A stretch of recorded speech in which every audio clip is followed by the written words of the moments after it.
Saudi Arabia ने alcohol allow कर दिया है। कितना बड़ा इकदाम है ये उनका। बीइंग मुस्लिम में सऊदी अरब ने खोल डाली अल्कोहल की दुकान यानी शराब की दुकान, सिर्फ नॉन मुस्लिम को मिलेगा।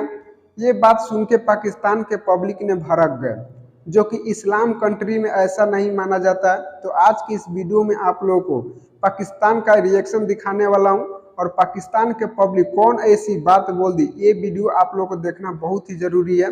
तो चलिए आप लोगों को पाकिस्तान का वीडियो क्लिप दिखाते हैं। उसके पहले आप लोगों से एक छोटी सी रिक्वेस्ट है कि अगर चैनल पर नए होंगे तो चैनल को सब्सक्राइब कर लीजिए, साथ में नोटिफिकेशन ऑन करके आने वाला वीडियो का नोटिफिकेशन सबसे पहले आपको मिलते रहेगा। सऊदी अरेबिया ने अल्कोहल अलाउ कर दिया है। कितना बड़ा इकदाम है ये उनका। बीइंग मुस्लिम में देखूं तो जहां से एक हाजी हज करके आए या उम्रा करके आए और हमारे लिए आब जमजम ले आए, तो हम कहते हैं यार इसको नेक नियति से पियो, क्योंकि ये बहुत ही साफ, शफाफ और ख़ास, अहम और इंतहाई अहमियत के हामिल एक जगह से आया हुआ है, तो अहमियत हमारी वहाँ बढ़ जाती है। अगर मैं इस्लामिक पॉइंट ऑफ व्यू से देखूँ तो इस इक़दाम को मैं सरासर कंडेम करता हूँ कि आपको वहाँ पे ये अलाउ नहीं करना चाहिए, क्योंकि आज डिप्लोमेट्स के लिए आपने अलाउ किया है, कल पूरी आवाम के लिए आप अलाउ करेंगे। सर अब यूएई को देख लें, अगर हम यूएई की बात करें तो यूएई में भी शराब जो है वो आम है, वहाँ पे क्लब्स भी हैं। तो क्या मतलब है यूएई ने डेवलपमेंट नहीं की?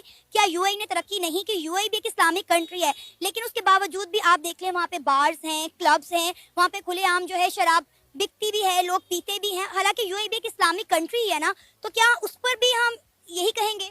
देखिए, अगर आप यूएई से पहले सऊदी अरब की अगर बात करें तो ये कब बैन हुआ था? 1951 के अंदर शाह अब्दुल अजीज के बेटे ने शराब पीने के बाद एक डिप्लोमेट को, जो फॉरेन कंट्री से डिप्लोमेट को कत्ल किया हुआ था, शराब पी हुई थी, उसने गोली चलाई और वो कत्ल हो गया। उसके बाद सऊदी अरब के अंदर ये शराब का कॉन्सेप्ट बेचना, सेल करना या बनाना टोटली बैन हो गया। जहाँ पे इन्होंने टूरिज्म को फरोग देना है, तो वहाँ पे हो सकता है कि इन्होंने सबसे ज्यादा, क्योंकि फॉरेनर्स आते हैं तो वहाँ पे टूरिज्म ज्यादा होता है, और हमारी कोशिश आती है कि लोकल से जितना भी आप करें तो आप इतना नहीं कमा सकते रेवेन्यू। इसी तरह 40 to 50% टूरिस्ट से सऊदी अरब कमा रहा होता है, रेवेन्यू जनरेट कर रहा होता है। तो अगर वो गोरा वहाँ पे आ जाए, फॉरेनर वहाँ पे आ जाए, तो उनकी ये कोशिश और ख्वाहिश होती है कि मुझे सुबह शाम दोपहर, मतलब एनी टाइम में जब दिल करे मैं पीऊं। अगर यहाँ पे आप अलाउ नहीं करेंगे तो वो आना बंद करेंगे। तो विजन 2030 को मद्देनजर रखते हुए जो एमबीएस ने एक फैसला किया है कि जहाँ पे आपके पास डिप्लोमेट्स के लिए अलाउ करें, तो उसने अपने मुल्क के खातिर किया हुआ है, उसने अपनी जीडीपी के खातिर किया हुआ है, उसने अपनी डेवलपमेंट के खातिर किया हुआ है। इसको अगर देखा जाए इंटरनेशनल सतह पर तो ये टूरिस्ट के लिए अच्छा सपोर्ट बनता जा रहा है। आप देखें कि आपका जो यूएई है वो एक बहुत अच्छा टूरिज्म स्पॉट बन गया है। और इसी तरह दुबई को देखें, दुबई की क्या तारीख थी और आज कहां से कहां पहुंच गया हुआ। पाकिस्तान की, तो पाकिस्तान में भी अल्कोहल बिकता है, सरेआम नहीं बिकता लेकिन बिकता है। ये बात आप भी जानते हैं और मैं भी जानती हूँ। यहाँ के काफी जो वीआईपी होटल्स हैं वहाँ पे आपको अल्कोहल मिलेगा, शराब मिलेगी, बियर मिलेगी। इसके अलावा आप मुझे बताएं, क्या मुसलमान शराब नहीं पीता? पाकिस्तान में पीता है, लेकिन हम मुनाफकत के साथ पीते हैं ना, हम पीते हैं लेकिन किसी को बताते नहीं। अब आप कि पाकिस्तान के अंदर ओपनली कोई नहीं पीता, ठीक है, लेकिन इसकी तारीख है। भुट्टो दौर में शराब पे बैन लगा हुआ था, तो इसी तरह पार्लियामेंट के बाहर किसी ने भुट्टो से पूछा, आप भी शराब पीते हैं? तो उन्होंने कहा कि यार 2 गुण लगाने से कुछ नहीं होता। ठीक है, बैन किया, दूसरी तरफ ये बात कर रहे हैं। तो हमारे सियासतदानों को ये हिपोक्रेसी का जो कॉन्सेप्ट है ना, इसको फरोग नहीं देना चाहिए। बैन है तो मुकम्मल बैन हो। इसी तरह आप देखें कि रिसेंटली ये एक हमारे पुलिस कांस्टेबल थे, वो कोई पानी पी के इस तरह की बातें नहीं कर रहे थे, या चाय पी के पानी इस तरह की बातें नहीं कर रहे थे, ठीक है। उन्होंने पी रखी थी, उन्होंने वही पी रखी थी जिसका हम जिक्र कर रहे हैं। ना बनाने का आपको इजाजत हो, ना बेचने का इजाजत हो, ना इंपोर्ट करने का हो, ना एक्सपोर्ट करने का हो, टोटली बैन हो। लेकिन ऐसा नहीं, ऐसा करना बिल्कुल ही मुमकिन नहीं है इनके लिए, क्योंकि फॉरेन टूरिस्ट भी यहाँ पे आते हैं। दे डू आस्क, आप अच्छे होटल 5 स्टार 6 स्टार होटल्स में आप जाएंगे तो वहां पे दे डू हैव बार्स का कॉन्सेप्ट वहां पे है। तो वो एनी टाइम, वो जाहिर बात जब गोरा यहाँ पे आ जाएगा तो एक दफा तो कहेगा ना कि यार दिल कर रहा है मैं पी लूं, तो आप हम तो पानी पिलाएं, मिनरल वाटर पिलाएं, उसको चाय पिलाएं। तो उन्होंने जिस चीज की उनको तलब है वो डेफिनेटली वो करेगा। तो इसलिए जिस हद तक बड़े बड़े होटलों में अगर अलाउ है तो देखना चाहिए कि क्या परमिट उनके पास है, नहीं है, क्या उनको गवर्नमेंट अलाउ किया नहीं किया ये आप देखें, उसके बाद शराब आप बेचें। अगर अलाउ है तो आप सरेआम बेचें, अगर नहीं है तो आप चुप के क्यों पी रहे हैं? ये हिपोक्रेसी है। इस चीज को फैलाया कि हाँ भाई हमारे पार्लियामेंटेरियंस ये सारा कुछ कर रहे हैं। तो अगर आपके पार्लियामेंटेरियंस इस गलीज हरकत से बाज नहीं आएंगे तो आप कैसे कह सकते हैं कि सऊदी अरब गलत कर रहा है?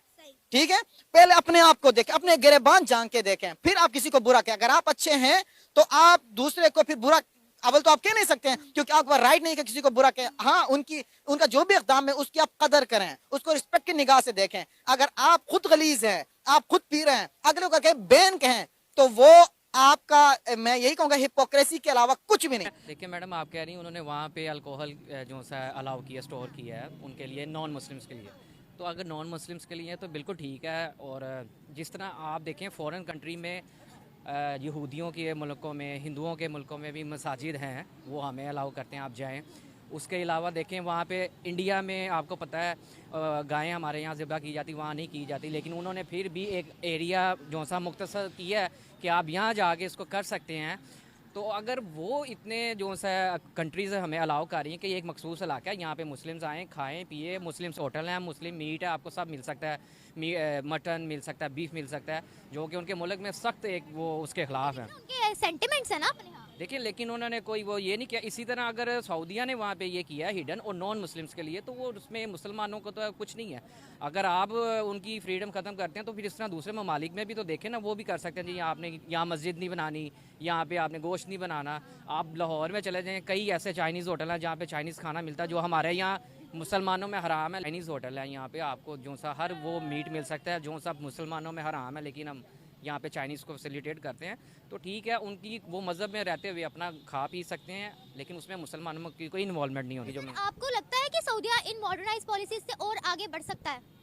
ये मॉडर्न इसमें कोई इतनी नहीं है, एक उनकी खाने और पीने की चीज़ है जो कि मुसलमानों में हराम है। तो यहाँ पे भी आप देख लें, यहाँ पे भी शराब आपको मिल जाती है आला होटलों में मिल जाती है अमीर लोगों को। गरीब लोगों के लिए कुछ भी नहीं है। मैं तो कहता हूँ कि पाकिस्तान में भी गरीब लोगों के लिए भी थोड़ी सी होना चाहिए। क्या होना चाहिए? गरीब लोगों के लिए भी क्लब वगैरह होने चाहिए, जैसे तुर्की में है। ये क्या बात कर रहे हैं आप? गरीब लोगों के लिए क्लब्स होने चाहिए, वो भी इस्लामिक जमहूरिया पाकिस्तान के अंदर। ये क्या बात की आपने? जी होने चाहिए बिल्कुल, क्योंकि सिर्फ ये अमीरों को हक नहीं है कि वो अपने बड़े बड़े विलाज में थोड़ा सा शराब खाना करके थोड़ा सा अपने आप को दे ले, ज़हनी सुकून दे ले। तो फिर मैं समझता हूँ कि इक्वलिटी होनी चाहिए, ये सबको मौके फराहम होने चाहिए। यानी अगर गलत काम हो रहा है तो फिर सबके लिए इक्वालिटी से हो, ये कह रहे हैं आप? नहीं, गलत काम मैं समझता हूँ गलत काम है ही नहीं है, कि सब बंदे को रिक्रिएशन का हक है। हर बंदे को मस्जिद भी पास बनाए, साथ ये बनाए, जैसे तुर्की में था, तुर्की में है, अभी भी तुर्की में है। क्या है? यही क्लब भी है, मसाजिद भी हैं। जो मसाजिद जाना चाहते मसाजिद में चले जाए, जो क्लब में जाना चाहते क्लब में चले जाए, ताकि हर बंदे को ज़हनी तौर पर सुकून मिलना चाहिए। ठीक है, शराब पता नहीं वो कौन सी शराब थी, लेकिन ये तो मैं समझता हूँ बतौर मेडिसिन इस्तेमाल होती है। बड़ी रिफाइंड किस्म की शराब होती है ये वाली। ये तो लोग बतौर मेडिसिन भी इस्तेमाल कर रहे हैं। आप देखें हमारी मेडिसिन में भी इस्तेमाल होती है। अगर तो ये लोग वाकई अपनी सेहत को बूस्ट अप करना चाहते हैं तो इनको भी चाहिए लिकर वगैरह पे पाबंदी खत्म करें। क्लब लिकर शराब वगैरह जो कहते हैं आप, जिसको शराब कह रही हैं आप, गैर मुस्लिमों के लिए कर दें आप। ठीक है ना, पूरी दुनिया में बाहर याशी करने जा रहे हैं। वो मतलब आपका बाहर जा रहा है, यहाँ पाकिस्तान के लोग बाहर नहीं जाते याशी करने के लिए, जाते हैं ना, क्लबों में जाते हैं, थाईलैंड में जाते हैं। तो आप लोगों को वीडियो कैसा लगा और आप लोगों का राय क्या है, कमेंट जरूर कीजिएगा। वीडियो अच्छा लगा होगा तो वीडियो को लाइक कीजिए और शेयर कीजिए प्लीज। अगर चैनल पे नए होंगे तो चैनल को सब्सक्राइब कर लीजिए, नोटिफिकेशन ऑन करके आने वाला वीडियो का नोटिफिकेशन सबसे पहले आपको मिलते रहेगा। तो वीडियो को समाप्त करते हैं और मिलते हैं फिर नेक्स्ट वीडियो में इससे भी और अच्छी इन्फॉर्मेशन के साथ में। तब तक के लिए थैंक यू फॉर वॉचिंग।